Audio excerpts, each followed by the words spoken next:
So back to my first question. So Abraham Lincoln issues the Emancipation Proclamation. It's distributed to all of the states. Why did it take 2.5 years before the people in Texas? I mean, I know they big and everything, but just because you're big, that don't mean you're stupid. I mean, 2.5 years is how long it took. And D. Evans tells a great story.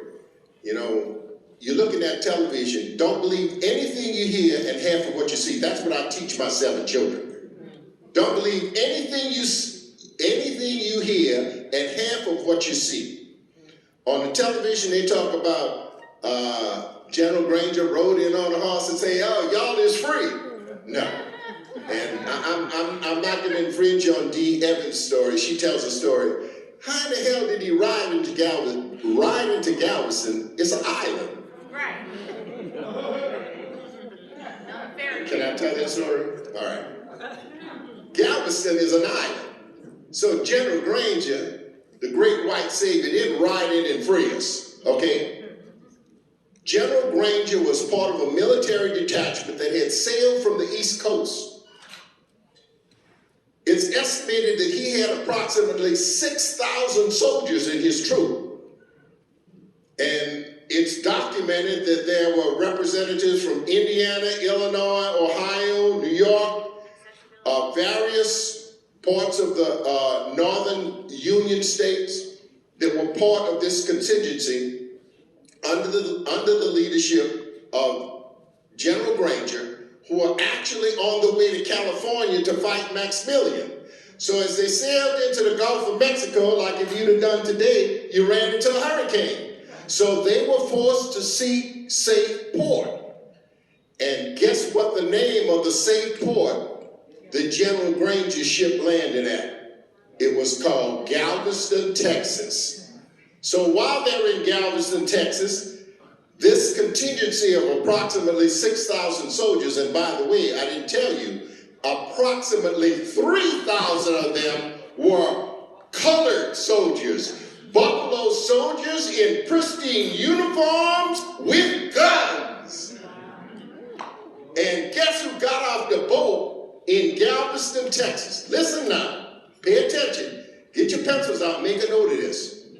Guess who got off the boat and went on shore in Galveston, Texas on June 19th, 1865? Black men with guns. And the black slaves there were so amazed at seeing these really beautifully attired, handsome black men in uniform with guns. And they said, "Oh, we'd like to be a support of your activity, and we really look forward to joining the army once we is free." And the soldier said, "What are you talking about?" They said, "We as slaves." And the soldier said, "You mean you all have not heard of the Emancipation? No, what's that?" So the black soldiers went back to their ship and prevailed on their commanding officer that he needed to come to the island and, in fact, share with the slaves on Galveston Island that the Emancipation Proclamation had been issued. He did.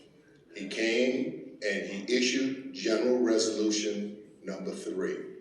And in essence, it was the Emancipation Proclamation. And that is what we celebrate today. That day, June 19th, 1865. And you know something, we've been celebrating it a long time, and I don't remember exactly what day it was. I know it was in June. It was in late June, Juneteenth. And then we did the research and found out it was in fact June 19th. And 3 days ago, 166 years later, the United States Congress saw fit to say that we need to celebrate the end of slavery in this country. Thank you for your